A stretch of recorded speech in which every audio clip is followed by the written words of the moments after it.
continue with our search efforts. The district attorney and I have an ongoing dialogue with school districts in the area and are committed to providing them the most up-to-date information so they can make informed decisions about school operations. I have told you all previously that we're utilizing hundreds of state, local, and federal law enforcement officers, canines, aviation assets, and various types of technology in an effort to keep the community safe and to bring this to as swift of a conclusion as possible. I'd like to provide the media and the public an opportunity for some insight of the scope of the operation that we've put in place. Following the press conference today, I'll provide you all details of how we can make that happen. As a reminder, we're asking the public's help by familiarizing themselves with the photograph and description of Cavalcante, to check security cameras they have, and to call us immediately if they believe they may have seen him.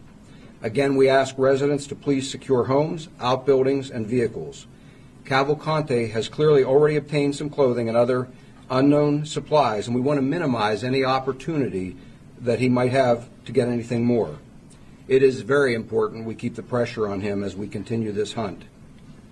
Cavalcante is considered extremely dangerous, and there is a reward of up to $20,000 offered for information leading to the capture of Cavalcante. Anyone with information is asked to call our tip line at 717-562-2987. 717-562-2987. I continue to thank the community for their support and for allowing us the latitude to do our jobs while they deal with what I know are extremely stressful circumstances. We appreciate you all more than you know. And I wanted to also, because we've had a number of inquiries, I mentioned an injury to one of our tactical dogs the other day, Loki, and I wanted to provide you all just a brief update. He is doing well, has been released from the hospital earlier today, and is expected to make a full recovery and return to work within the next week. And with that, we will be happy to take any questions that you might have. Can you provide some details of the Longwood Gardens event? We saw the helicopter drop very low right off the deck and seemed to try to spread the underbrush. So an individual reported that that he had seen someone matching that description, and he provided us a location that he had seen them running through that area, and so searchers have gone to that area. We're using people on foot. We have horses out there as well that are assisting with the search, tactical teams, and of course the aviation assets that you mentioned. How close is this search to that trail camera location? It's not very far from that location. Which schools were removed from the search zone? That was the Greenwood Elementary and Chadds Ford Elementary. So how big is this radius now that we're looking at? I mean, initially it started within that 2-mile radius, then it moved to Longwood, then it was sort of east. Can you give us just an exact distance that you're searching over the entire Yes. It's about an 8 to 10 square mile area that we're looking at right now. It's a couple of miles across, but the total mileage would be about 8 to 10 square miles. Yeah, What is the outside of it? Is there any validity that he was actually at Walmart in East Marlboro Township? There was reported sightings there. I'm aware of that report, and we do not believe that was him. And given the newly released footage yesterday of his escape, he is so agile. Has law enforcement been looking up in trees and the foliage? Have you all been looking into stormwater management within these neighborhoods? And then also, have you been going door to door in various neighborhoods for welfare checks? Yes, to all of those. It's been a very thorough search. Harold, do you have a strategy for preventing him from escaping via the Brandywine Creek, which runs all the way to the Delaware River? We do. Can you elaborate on that? No. What time was the sighting near Longwood reported? Just before noon. Today? Yes. Well, do you still believe he's within this 8 to 10 mile perimeter that you've set up? I have every reason to believe he is still within that perimeter, yes, sir. Can you tell us why you have every reason to believe that? We have had no sightings outside of that area. We have maintained as secure a perimeter as we possibly could, and then as recently as today, we have another reported sighting. What are the current sides of your perimeter?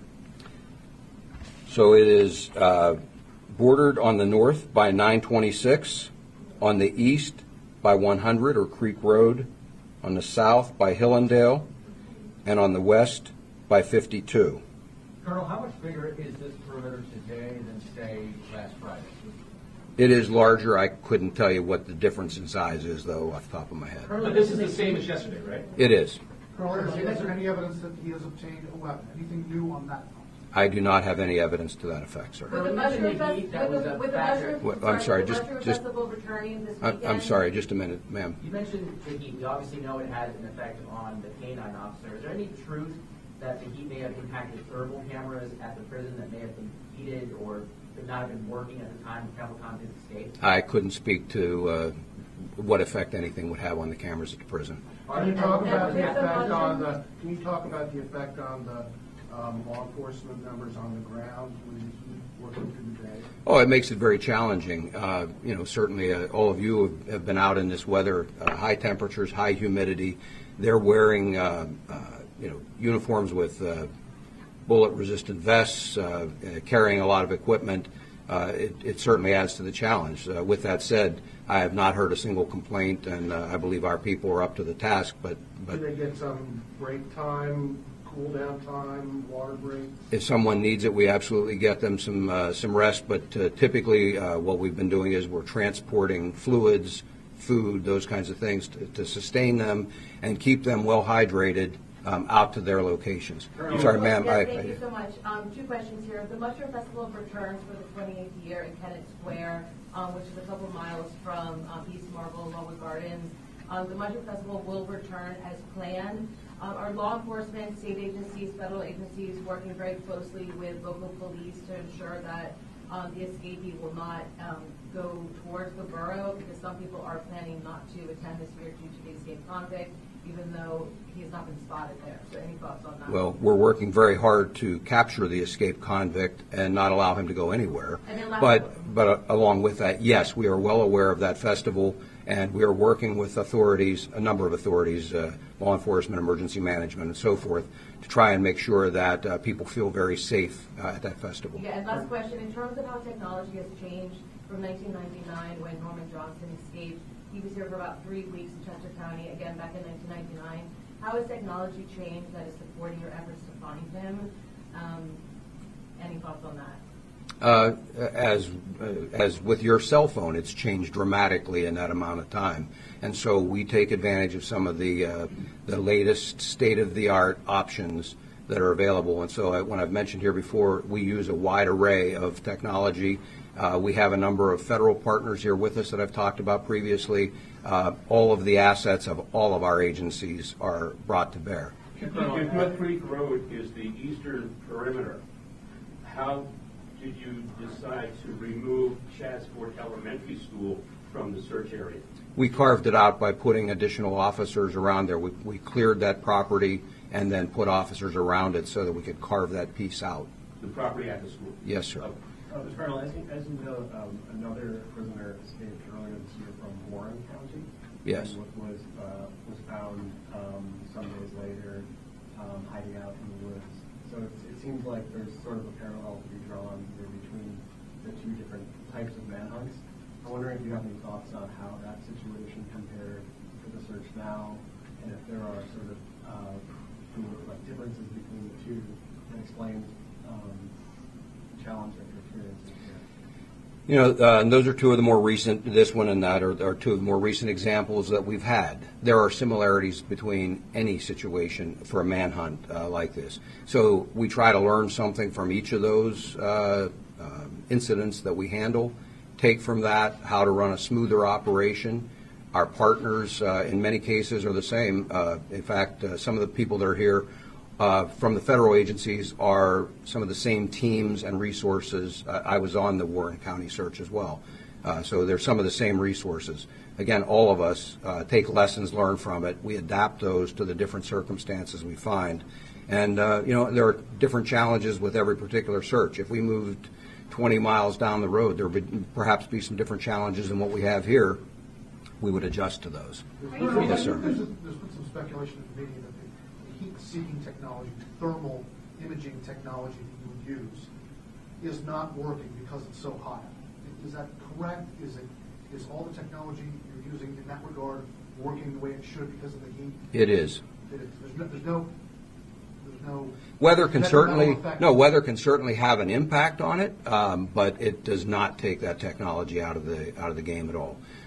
At times, to use the example of thermal imaging, you can get some additional hot spots, rocks, different things like that can cause a hot spot, but it requires you to check a few more things, but it does not diminish our desire to use it. Lieutenant, are you concerned that he is growing more desperate and yet more dangerous the time that he spends out in this weather and being hunted by you? I believe he becomes more desperate. I believe he has always been very dangerous, and I've said that from the start. He's already murdered 2 people, one in Brazil and one here, in a very brutal manner. He's a very dangerous individual, and he remains so. Is this the 8th confirmed sighting, or are there more? And can you kind of walk us through those 8? Because it seems like he's going back and forth, or are we out of order on the sighting numbers? I don't have all of those other sightings here in front of me, but I can get that for you, and we can talk about it another time. But yes, So 8 is correct? Yes, sir, it would be 8. What about homes? We know you've checked some homes before. Are you going back and rechecking homes? And if nobody's home, what are you doing? Are you checking your relatives just to make sure he's not in there? We are checking homes. We're talking to neighbors if we don't find somebody at that home, and then each one is handled on an individual basis. We typically can check, tax records, county records, to try and find an owner if we're just completely unsuccessful. But the biggest thing we look for immediately while we're there is any sign at all of forced entry. And we have found some open homes, and in those cases we try to obtain permission. Otherwise, through exigent circumstances, we can at least make sure that that home is not occupied by him. Indication that he's gotten into any of these homes? I mean, we've had people contact us saying they believe things have been taken or moved. On your end, I have not been able to confirm a single case to this point. It doesn't mean he hasn't, but I have not been able to confirm a single The case. family that said he was downstairs when they were upstairs. The family that said that they put Yes. the lights. Yes. That's not a confirmed entry. I don't doubt that someone was down there. I cannot confirm that it was him. So that doesn't count in your 8. Have additional special forces arrived, sir? We have had tactical teams from all over the country come in and continue to come in. We have some additional resources that are arriving today, and part of the team arrived yesterday and will arrive today, and will become operational by tomorrow. So one of the things when I talk about after the press conference being able to give you some additional insight of how we can do this, we'll have an opportunity to talk about some of those teams tomorrow and give you some idea.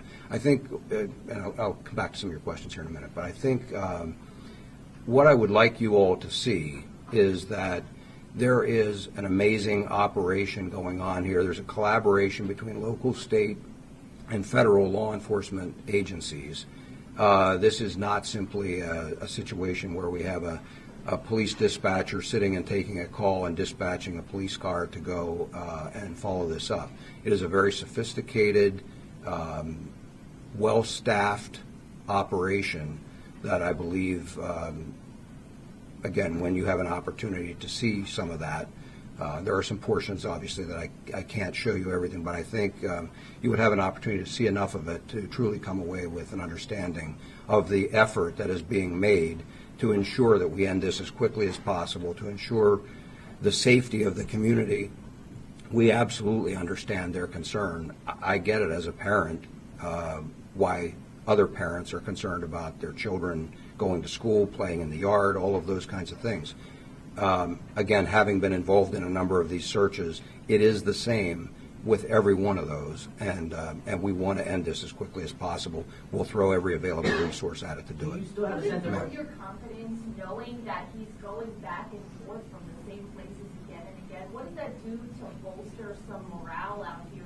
Does it bolster? And what does that mean for your containment area? There is no impact on morale, as I said a few minutes ago. I have yet to hear a single complaint. I interact with our people. We have shift changes where we brief out, outgoing troopers and officers. The morale is high, and I talk to them when they come in after a lengthy shift and working in these conditions. Morale remains high. These are people who are volunteering to come here, many from out of the area, who are volunteering. In the case of state police, they're being paid. So I don't mean it to sound as though they're just volunteers, but they are asking their commanders to send them here. That's how high the morale Any is. sense of where he's going now, and then can you confirm that there was no equipment failure at the prison as it related to any heat that may have impacted any of the cameras or technology there that could have aided in his escape? I cannot speak again to the technology at the prison. That is not my focus at this point in time. My focus is on capturing him.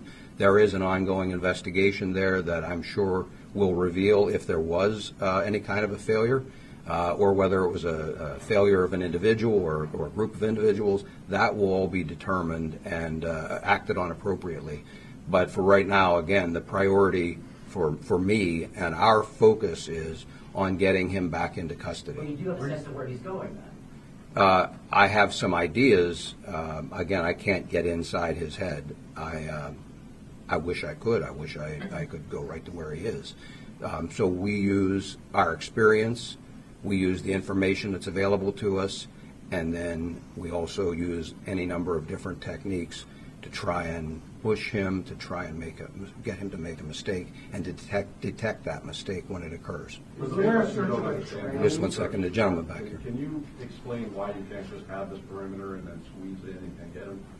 Obviously, it's not that simple. You would have done it, but Yes. Why doesn't that work? For a number of reasons, it doesn't work. First of all, it's not just a perfect open piece of land that you can just march through. You've got businesses, residences, highways, hills, valleys, wooded areas that can't be pushed through. The number of people that it would take to contain that area and be able to walk shoulder to shoulder through that area and squeeze, and the amount of time that it would take, it's just simply not realistic to do that. If we were talking about one city block or something like that, it would be a different story. It's just too large of an area to be able to squeeze in and push like that. Yes, Lieutenant Colonel, could you provide an estimate as to how many personnel are currently at Longwood Gardens trying to track this guy down right now, and what tactics and what technology is being used at Longwood Gardens? Off the top of my head, I couldn't speculate. It'd be a large number of people. We don't break the perimeter, so we're not moving every single person there. We want to keep the perimeter secure while we move response teams there. And so I mentioned, tactical teams, aviation, mounted detail, some other foot searchers besides the tactical teams, canines. All of that is brought to bear. In terms of the specific number, I couldn't give that to you off the top of my head. Still confirm the account of the man who says he broke into his house?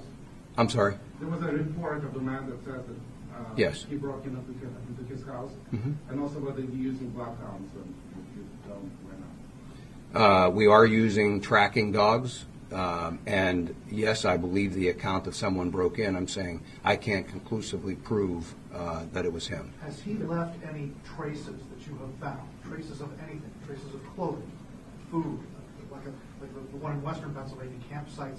Has he left any traces at all?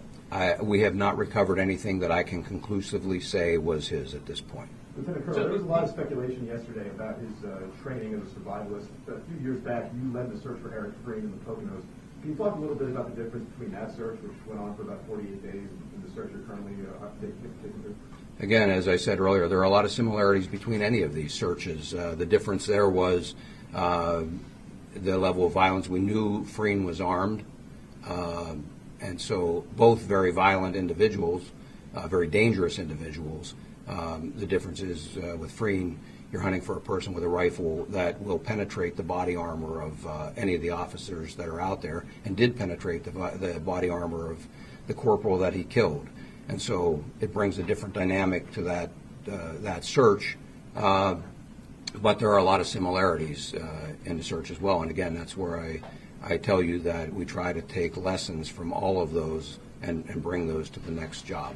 So Longwood Gardens is west of 52. Is that outside your perimeter? And I believe today was the first day it was open. Was it Yes, open? Longwood Gardens proper is out there. They have additional property that is within the perimeter, and it's in the vicinity of that that I'm speaking. And was that area was not open to the public today because it was inside the perimeter?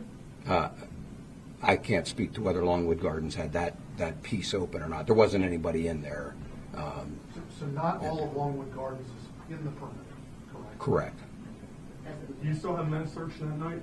Yes. Lieutenant, this is a question maybe for the district attorney or the chief. Neighbors adjacent to the prison spoke to us today about their concerns for their safety, not the first time that someone escaped from the prison, but now the second time. They are curious about alerts. In May, they're on record today saying that in May, there was no siren, there was no warning. I know you don't speak for the county, but as the chief law enforcement officer for Chester County, how can you assure these neighbors that they're not everyone for themselves out there on their properties? So I understand that alerts do go out. The first prison escape in May, he was captured within 5 minutes, is my understanding. So I don't even know if there was a time for an alert to go out, but I don't know that information conclusively. They are sending out alerts repeatedly through reverse 911 calls, and they keep expanding the perimeter and the radius to where they send those locations or those notifications. So they are on high alert, and those communities that are affected immediately are alerted right away. So I know that the time frame is very rapid from when they are alerted and until when they have an incident. Concerned though that, I mean, I know it's under investigation, but this is supposed to be a facility that holds in these dangerous people, these guys convicted of murder. Absolutely. You know, this is an outrage. This should have never happened. You know that I was the prosecutor who was assigned to this case, and I helped convict this man, and he was sentenced to life without parole. We're all upset. We're all concerned, and there will be a thorough investigation, and that will be made public at some point. District Attorney Ryan, can you speak to the victim, Deborah, for a moment, and her family, and I'm assuming that the family has protection right now, even though he's not near them? They do have protection, and they are terrified. They haven't left their home. They're barricaded inside and very concerned about their safety. We do have police detail around them 24 hours a day, but I know they're very, very worried. Ms. Ryan, when you send him back to Chester County Prison? He will not be going back to Chester County Prison. And when captured, what charges might he face? I mean, what does this bring from a criminal liability? He's charged with escape right now. That's a felony. Where will he go if not to Chester County Prison? He'll go to a state correctional institution. The one that he was sentenced to? He hadn't been assigned to anyone yet. He was on the way to Smithfield to be assigned to another location. Sorry if this is already asked, but will you all release the video of the Keeper of Bolt escape? No, we're not focusing on that right now. Our primary mission is to get this guy in custody. That's where all of our attention is focused at this moment. Ms. Ryan, did your office answer the motion seeking a retrial or a resentencing for this defendant, Mr. Cavalcante? Did you? I know the judge denied it, but did your office have a response to their pursuing a new trial? We did not respond. The judge decided that on his own. Yes. Just a follow-up question for Lieutenant Colonel Bivens. We talked to someone who has taken it upon himself to enter into wooded areas and look for Cavalcante. Obviously, since someone who believes they're a vigilante in this case. What is your message to people who may think that they will be empowered to do such things? First of all, they have no authority other than that of a private citizen to do it. They are risking drawing away law enforcement resources because someone else may see them and report them, and we end up having to go investigate that and draw resources away. So I would ask them not to do it. I can't prevent them from doing it, but they have no authority and run the risk of, depending on what action they take, getting themselves in trouble. Just to confirm that, so the most recent sighting you said was at Longwood Gardens, but it's not Longwood Gardens. No, I said it was in the vicinity. It was near Longwood Gardens. Yes. In the vicinity of the property, that's not the primary Longwood Gardens property. Yes. Additional within the search area. Yes, sir. Is it Longwood Gardens property or near Longwood Gardens? I don't know, sir. I wasn't out there personally on that one. It was in that vicinity. I just know where the report was. It was very close to where the camera was, which was on Longwood Gardens property. What would you say to those who say that he's winning right now? It's 8 days. He's up against hundreds of your people.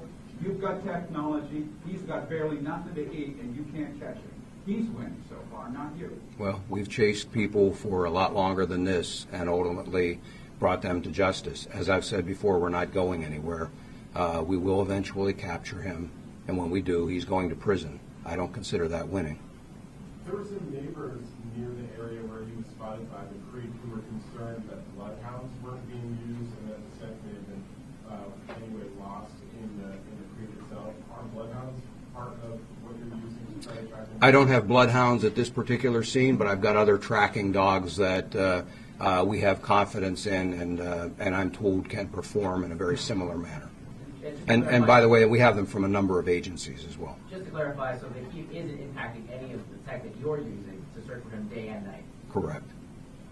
Is there any reason, I asked this yesterday, I asked the same question, is there any reason to believe he's getting or gotten help from anyone outside of jail? It's something that I am always concerned about, but I'm not prepared to discuss that in any further detail at this point.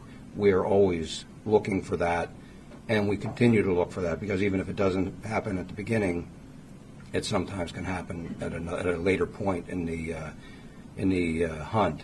And so it's something we're always aware of, but I'm not prepared to discuss it any There was a further. report that there was a train stopped and searched in the Route 1 area. There was a train that was stopped there. The railroads have been cooperative with us. For the most part, what they've been doing is stopping at their normal stop, and we can utilize others for surveillance to make sure that no one else boards the train, so that we don't disrupt the train traffic. That stop occurred. No, I don't. There have been a number of trains over the last several days that have come through there. Does he have relatives in, this was brought up yesterday, and I don't remember what the answer was. Does he have relatives in Maryland who he may be trying to get to? That's one thing I've heard, but I can't speculate. Does he have relatives in Maryland? Does he have relatives near here who he's been trying to get to? Can you tell us anything about when you've talked to him? He has relatives in the general area here. Offhand, I'm not familiar with anyone in Maryland. If he's trying to get to those, I wouldn't be able to tell you that at this point. Have you spoken to them? Have you tried to get cooperation from them? We have spoken to relatives, and I can't go any further than that. Yesterday you said something about you still believe he's heading south, but you couldn't elaborate on that. Can you go further today? No. Okay. All right. Again, thank you very much for your help in getting this word out, keeping the public informed, and we'll talk afterward here about tomorrow. Okay. Thank you.